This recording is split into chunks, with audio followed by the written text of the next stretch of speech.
Welcome back to DJ sports and fitness. അപ്പോൾ തമ്പനയിൽ കണ്ടതുപോലെ എല്ലാവർക്കും ഡൗട്ട്സ് ഉണ്ട് അല്ലേ?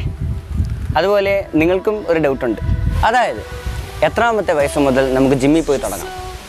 18 വയസ്സിന് താഴെയുള്ളവർ ജിമ്മിൽ പോയി കഴിഞ്ഞാൽ അവരുടെ ശരീരത്തെ ബാധിക്കുമോ, അല്ലെങ്കിൽ അവരുടെ ഹൈറ്റിനെ ബാധിക്കുമോ? പിന്നെ ബാധിക്കുമെങ്കിൽ അതിൻ്റെ സൊല്യൂഷൻ. അപ്പോൾ ഈ വക കാര്യങ്ങളെ പറ്റിയാണ് ഇന്നത്തെ വീഡിയോയിൽ ഡിസ്കസ് ചെയ്യാൻ പോകുന്നത്. അപ്പോൾ വീഡിയോ ലാഗാക്കുന്നില്ല, നമുക്ക് വീഡിയോയിലോട്ട് കടക്കാം.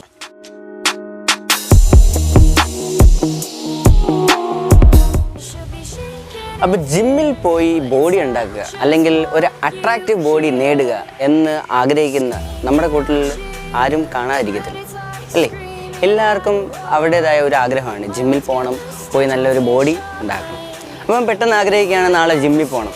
അപ്പം പെട്ടെന്ന് എല്ലാവരുടെ വീട്ടിലും എല്ലാവരുടെ നാട്ടിലും കേൾക്കുന്ന ഒരേ ഒരു ഡയലോഗ്, നിങ്ങൾക്ക് പ്രായമായിട്ടില്ല അല്ലേ?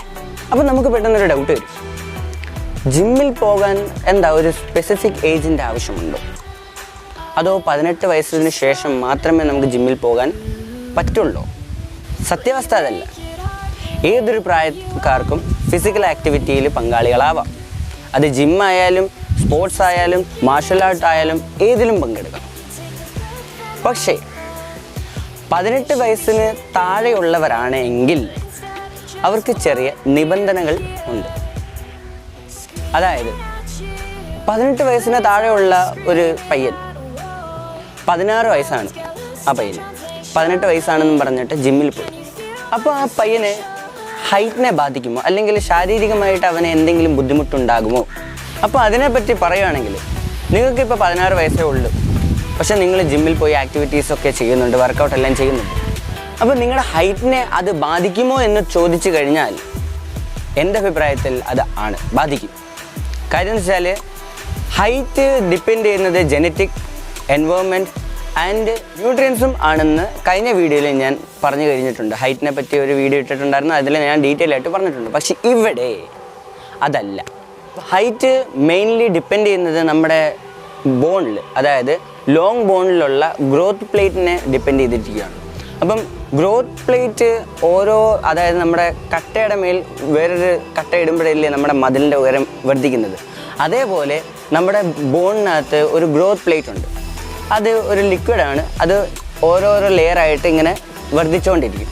അതായത് പറഞ്ഞു വന്നത്, നമ്മുടെ ഗ്രോത്ത് പ്ലേറ്റിൻ്റെ പ്രവർത്തനം നിശ്ചലമാകുന്നത് വരെ നമ്മുടെ ഹൈറ്റ് ഇൻക്രീസ് ചെയ്തുകൊണ്ടിരിക്കും. എന്നാണോ നമ്മുടെ ഗ്രോത്ത് പ്ലേറ്റിൻ്റെ വളർച്ച നിൽക്കുന്നത്, നമ്മുടെ ഹൈറ്റ് ഉള്ള ഹൈറ്റിൽ നിന്ന് പിന്നെ കൂടുകയില്ല. അതായത് ബോയ്സിന് 19 വയസ്സ് വരെയും ഗേൾസിന് 16 വയസ്സ് വരെയാണ് ഈ ഗ്രോത്ത് പ്ലേറ്റിൻ്റെ വളർച്ച. അപ്പോൾ ജിമ്മിൽ പോയി ആക്ടിവിറ്റീസൊക്കെ ചെയ്യുമ്പോൾ നമ്മൾ ഷോൾഡേഴ്സിനൊക്കെ നമ്മൾ കൂടുതൽ വർക്കൗട്ട് ചെയ്യും. അപ്പോൾ ജിമ്മിൽ പോകുമ്പോൾ നമ്മുടെ ഹൈറ്റിനെ ബാധിക്കുമോ എന്ന് ചോദിച്ചു കഴിഞ്ഞാൽ ബാധിക്കും. അതെങ്ങനെയാണെന്ന് ചോദിച്ചു കഴിഞ്ഞാൽ നമ്മൾ ഈ ഷോൾഡേഴ്സിനൊക്കെ നമ്മൾ അവിടെ ചെന്ന് വർക്കൗട്ട് ചെയ്യും. അപ്പോൾ ആ ഒരു ഏജിനിടയിൽ നമ്മുടെ ഗ്രോത്ത് പ്ലേറ്റിന് എന്തെങ്കിലും ഒരു ഇഞ്ചുറി സംഭവിച്ചു കഴിഞ്ഞാൽ, അല്ലെങ്കിൽ എന്തെങ്കിലും ഒരു ഡാമേജ് സംഭവിച്ചു കഴിഞ്ഞാൽ പിന്നെ നിങ്ങളുടെ ഹൈറ്റിനെ അത് ബാധിക്കും. അതുകൊണ്ട് ജിമ്മിലൊക്കെ വർക്കൗട്ട് ചെയ്യാം, കുഴപ്പമില്ല. പക്ഷേ നമ്മൾ ഈ അപ്പർ ബോഡിക്ക് ഉള്ള വർക്കൗട്ട് നമ്മൾ ചെയ്യുമ്പം ഓവർ വെയ്റ്റ് യൂസ് ചെയ്യുവാണെങ്കിൽ നമ്മുടെ ഗ്രോത്ത് പ്ലേറ്റിന് അത് നന്നായിട്ട് ഡാമേജ് ചെയ്യാൻ സാധിക്കും. അതുകൊണ്ട് നിങ്ങൾ ഷോൾഡേഴ്സിനൊക്കെ ചെയ്യുമ്പോഴത്തേക്ക് നിങ്ങൾ വെയിറ്റ് കുറച്ചിട്ട് ചെയ്യാനായിട്ട് ശ്രമിക്കുക. അപ്പോൾ ഞാൻ പറഞ്ഞു വന്നത്, നമ്മുടെ ബോഡി അല്ലേ, നമ്മുടെ ബോഡി നമ്മുടെ കയ്യിലാണ്. നമുക്ക് വേണമെങ്കിൽ അതിനെ ഡാമേജ് ചെയ്യാം, അല്ലെങ്കിൽ നമുക്ക് ഇമ്പ്രൂവ് ചെയ്യാം.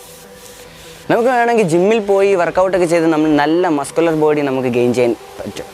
അല്ലാത്ത പക്ഷം വീട്ടിൽ വെറുതെ കുത്തിയിരിക്കുക, അല്ലെങ്കിൽ ആവശ്യത്തിന് ഫുഡും കഴിക്കാതെ വെറുതെ ഒരു സ്കിന്നി ബോഡി ഗെയിൻ ചെയ്യാനാണെങ്കിൽ അതിൽ വലിയ കഷ്ടപ്പാടൊന്നുമില്ല. അപ്പം നിങ്ങളാണ് തീരുമാനിക്കുന്നത് നിങ്ങൾക്ക് ഏത് തരം ബോഡിയാണ് വേണ്ടത്. ഒരു സ്കിന്നി ബോഡി, അൺഅട്രാക്റ്റീവ് ആയിട്ടുള്ള ബോഡിയാണോ നിങ്ങൾക്ക് വേണ്ടത്, അതോ ഒരു മസ്കുലർ ബോഡിയാണോ ഗെയിൻ ചെയ്തെടുക്കേണ്ടത്? അപ്പം ഞാൻ ഈ പറഞ്ഞു വന്ന കാര്യങ്ങൾ നിങ്ങൾ ശ്രദ്ധിക്കുകയാണെങ്കിൽ ഒരു 18 വയസ്സ് കഴിഞ്ഞാൽ നമുക്ക് ജിമ്മിൽ പോകാവൂ എന്നുള്ള ഒരു തെറ്റായ ധാരണ നമുക്ക് മാറ്റിവെക്കാൻ സാധിക്കും. നിങ്ങളുടെ കയ്യിലാണ് നിങ്ങളുടെ ബോഡി, ഞാൻ പറഞ്ഞു കഴിഞ്ഞു. അതുകൊണ്ട് നിങ്ങൾ ഈ ആവശ്യമില്ലാത്ത ഓവർ വെയ്റ്റും അടിച്ച് ചുമ്മാ നിങ്ങളുടെ ബോഡി ഡാമേജ് ചെയ്യുന്നതിനേക്കാൾ നിങ്ങൾ ചെറിയ ലിമിറ്റൊക്കെ വെച്ച് വർക്കൗട്ട് ചെയ്യുകയാണെങ്കിൽ നല്ലൊരു മസ്കുലർ ബോഡി നിങ്ങൾക്ക് ഗെയിൻ ചെയ്യാൻ സാധിക്കും. അപ്പോൾ ഇന്നത്തെ വീഡിയോ നിങ്ങൾക്ക് ഇഷ്ടപ്പെട്ടെന്ന് പ്രതീക്ഷിക്കുന്നു. അപ്പം ഇഷ്ടപ്പെട്ടെങ്കിൽ തീർച്ചയായിട്ടും സബ്സ്ക്രൈബ് ചെയ്യുക, അടുത്തുള്ള ബെല്ലൈക്കണും കൂടെ എനേബിൾ ചെയ്യുക. അപ്പോൾ നമുക്ക് അടുത്ത വീഡിയോയിൽ കാണാം.